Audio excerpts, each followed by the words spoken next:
Hey hi guys, మొన్న rice కుక్కర్లో చేసుకున్నాం కదా. ఇప్పుడు కరెంట్ కుక్కర్లో వెజిటబుల్ బిర్యానీ చేసుకుని వచ్చండి. దీనికోసం గీ అండ్ ఆయిల్ వేసుకుని అది కాగిన తర్వాత biryani spices and onions and పచ్చిమిర్చి పీసెస్ వేసుకొని బాగా ఫ్రై అవ్వాలి. అండ్ అయిన తర్వాత ఫ్రెష్గా అల్లం వెల్లుల్లి పేస్ట్ అండ్ కొత్తిమీర పుదీనా వేసుకొని బాగా ఫ్రై చేసుకోవాలి. అది కూడా ఫ్రై అయిపోయిన తర్వాత ముందుగా నానబెట్టుకున్న బియ్యం ఉంటుంది కదా, బియ్యం వేసుకుని కాసేపు అలా ఉంటే అది బాగుంటుంది, అంటే ఫ్లేవర్ పడుతుంది. ముందే చెప్పాను కదా ముందు బిర్యానీ వీడియోలో.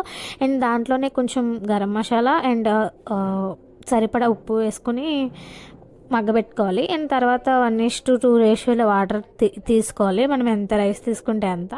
అండ్ దాన్ని మూత పెట్టేసుకుంటే ఇంకా ఆటోమేటిక్గా అదే ఆఫ్ అయిపోతుంది కదా ఉడికిపోయిన తర్వాత. అండ్ మన వీడియోస్ చూస్తున్నారు కానీ లైక్ చేయట్లేదు guys, please like, share and subscribe. And thanks for watching.